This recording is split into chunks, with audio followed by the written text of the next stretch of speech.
Hello everyone, welcome back to Saksham Civil Services.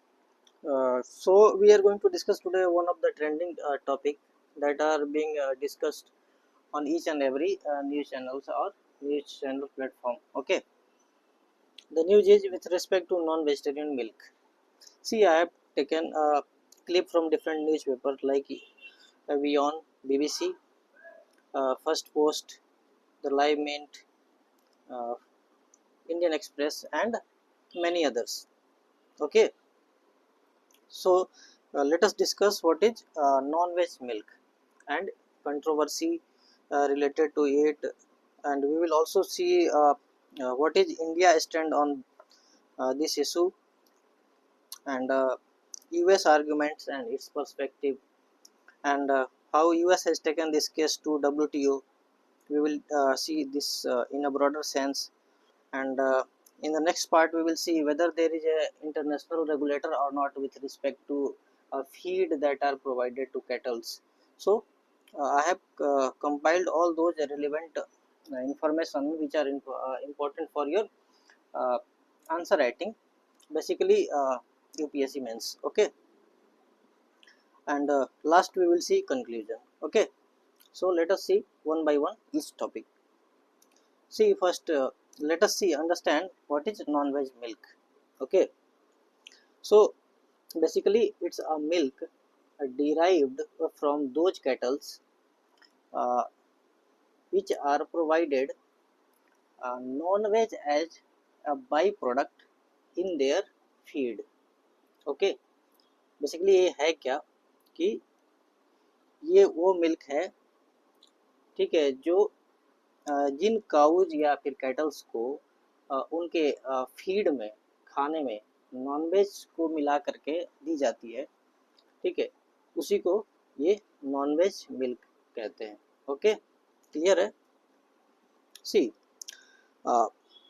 Y they are provided with product as a non-veg mixed in their food. Why US का क्या argument है इस पे कि they are provided with non-veg as a feed because to increase what, to increase their strength by providing protein. Okay, protein and fat through feed. Okay, मतलब इससे जो खाने में उनके नॉन वेज जैसे कि meat from chickens, fish, pigs and lot many others animals, it is mixed as a byproduct so that the protein intake and the fat intake can be increased in their food. Okay, basically ये उनकी strength बढ़ाने के लिए है. ठीक, यहाँ तक clear है. नाउ सी उसी को अगर ऐसे फीड हम प्रोवाइड करते हैं, ऐसे फूड और फीड कहते हैं उसको, ऐसे अगर उसको जो प्रोवाइड की जाती है उसको ब्लड मील कहा जाता है. ठीक है, blood meals are those feed which are mixed with meat as a by product in the feed of the cattles. Okay, उसी को क्या कहेंगे, ब्लड मिल. सी ऐसा कुछ दिखता है. ठीक है, ये पाउडर शेप का होता है. Basically meats are dried with the help of electrical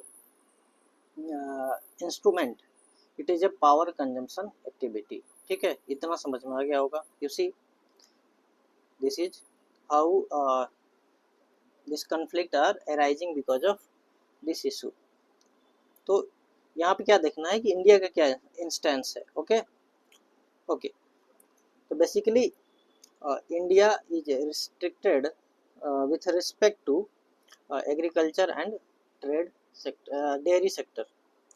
India जो है फुल्ली ओपन नहीं होना चाहता है. पहली बात है कि एग्रीकल्चर और डेयरी सेक्टर से. ठीक है, एक ये इकोनॉमिक पर्सपेक्टिव है. सी, हम लोग ये टॉपिक्स एजुकेशनल पर्पस के लिए डिस्कस कर रहे हैं, तो इसमें जो आपके आंसर्स के लिए रेलिवेंट है वही हम लोग डिस्कस करेंगे. अदर एस्पेक्ट जो है वो जो है इस टॉपिक का पार्ट नहीं होगा. ठीक है, तो basically there is a hindrance in the agreement with respect to agriculture and dairy sector. First thing. Second is cultural and religious context. Okay, actually cow is considered as sacred animal. Okay, its milk are used in worshipping. Okay, so particularly Hindu and Jain community, they will hesitate to buy the product which are derived from animals uh, which are provided meat as their feed. Okay, सो ये एक issue है, religious issue हो जाता है, ठीक है, first thing. Second second point is क्या होता है इसमें कि India is world largest producer of milk. Okay, so it do not want to lose its market. तो अगर यूएस का यूएसए का अगर प्रोडक्ट इंडिया में इंपोर्ट होगा, ठीक है, तो क्या होगा कि the market will be flooded with milk, so the cost per liter will decrease, so which will lead to a loss of revenue to farmer।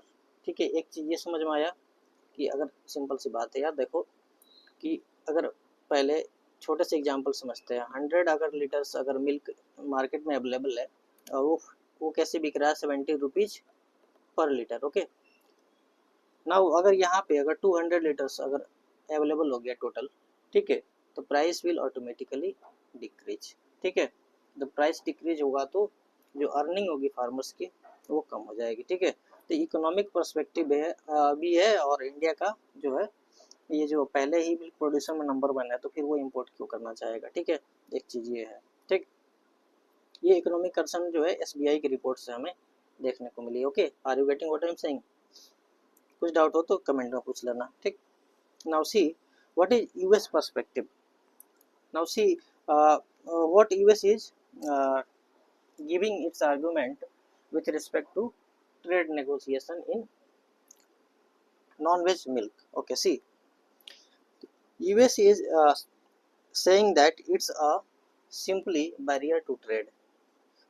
India जो है रेसिस्ट कर रहा है कि without certification that the milk is purely derive from veg food. Okay, ये certificate India क्या चाह रहा है कि इंडिया चाह रहा है कि जो भी मिल्क यहाँ पे आप एक्सपोर्ट कर रहे हो, you must label it as a vegetarian milk. Okay, US इस पे रेडी नहीं है। ओके, यूएस क्या कह रहा है, simply it is a barrier to trade. Okay, उसको ये ट्रेड बैरियर कह रहा है। ठीक, यूएस का क्या कहना है कि it want the market access of such a large this population. India की पॉपुलेशन ज़्यादा है तो उसको मार्केट एक्सेस चाहिए। ठीक है, तो उसके लिए जो है वो अपना जो भी स्टैंड है वो रख रहा है। ठीक है, और सेफ्टी स्टैंडर्ड का भी इसने जो है अपना वो दिया है, पॉइंट दिया, आर्गुमेंट दिया है कि its product are widely accepted. Okay, its product are sell in international market, so there is no point of concern with respect to safety standards। तो इस चीज को देखो क्या हो रखा है, जो यूएस ने इस इशू को कहाँ ले गया है, डब्ल्यूटीओ में ले गया है। अब वहाँ पे क्या रूलिंग होती है उसका देखना है। ठीक है, now see we will see, is there any international regulator with respect to a feed provided for these animals? Okay, so we have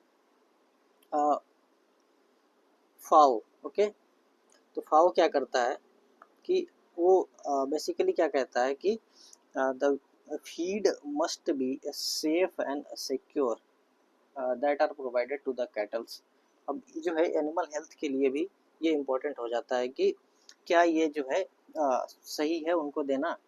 ठीक है, तो फाओ जो है इसको क्या करता है, रेगुलेट करता है। ठीक है, see here, international regulation and guidelines exist to promote safe animals feeding practices। okay, FAO is a UN specialized agency। okay, emphasizes the importance of ensuring a feed safety to prevent contamination from entering the food chain। ठीक है, अगर contaminated food अगर animals को दे रहे हो तो उससे क्या होगा, एज ए मीट और एज थ्रू मीट और milk consumption it will inter into the different food chain. समझ में आ रहा है, ये जो है आप जैसे कि एनिमल को, ठीक है, फीड के रूप में कुछ जो है कंटेमिनेटेड फूड दे रहे हो, तो इसके मिल्क और मीट, इसको अगर कोई जो है मैन अगर कंज्यूम करता है तो इसके फूड चेन में इंटर होगा, ठीक है। तो इसका ध्यान रखता है ये कौन सा फाव, ओके। चलो ठीक है, ये चीज़ तो समझ में आ गई आपको।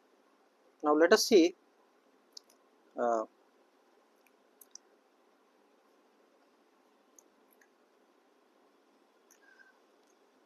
other aspect is sustainable livestock feeding, okay.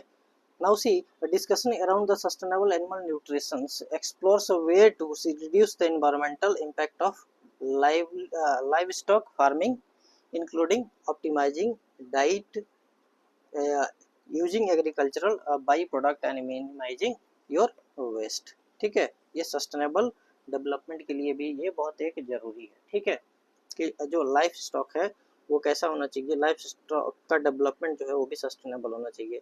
Sustainable तब होगा जब उसको आप जो है ऐसा फीड दोगे जो उनके हेल्थ के हिसाब से सही हो, और वो जो फूड हो कंटेमिनेटेड ना हो, so that the food chain is safe from this contamination and spreading into the various food chains, okay. See, conclusion में आप इसमें क्या लिख सकते हो आप कि basically you have to balance the our discussion, okay. See what you can write. The non-veg milk issue highlights the complex interplay of trade, culture, sensitivity, economic angle, that is economic interest, and the food security, okay, in the context of international trade, okay. Now see, resolving this dispute is crucial for fostering stronger economic ties between India and US, and has a potential to influence global dairy trade patterns and policy, ठीक है। तो basically क्या है कि ये जो milk है, milk से जो आप बात कर रहे हो, मिल्क जो कैसा है, नॉन वेज इसको टैग दिया गया है, ठीक है। तो इसका जो लिंकेजेस है या फिर जो रेपरकशंस है, किस पे है, ट्रेड पे भी है, कल्चर पे भी है, क्योंकि सेंसिटिव चीज़ें हैं, ठीक है। ये basically because India is culturally and religiously very strong nation, okay. तो यहाँ पे जो है लोगों के सेंटिमेंट जुड़े होते हैं, तो फिर उसका ध्यान रखना पड़ता है, ठीक है। तो और इकोनॉमिक पर्सपेक्टिव से भी है कि फर्स्ट जो है इंडिया जो है मिल्क सेक्टर में पहला जो है, ठीक है, तो उसका भी हमें ध्यान रखना होगा, फार्मर्स का भी प्रोटेक्शन जो है देना होगा, ठीक है। एंड रिजॉल्व करना भी इशू बहुत ज़रूरी है, ठीक है, for sustainable and potential trade practices, ठीक है। डिस्प्यूट कोई भी लंबे समय तक चले तो वो सही नहीं माना जाता है, ठीक है। तो ये रहा आपका एक जो है इम्पोर्टेंट न्यूज़ जो आजकल जो है रिसर्फेस हो रहा है, तो आपको इस बारे में जानना पड़ेगा। ये बहुत इंपॉर्टेंट है आपके अपकमिंग मेंस के लिए भी और आने वाले मेंस के लिए भी, ओके। तो ठीक है, इसको जो हमने पूरी डिटेल्स में डिस्कस किया, okay. Thank you for watching.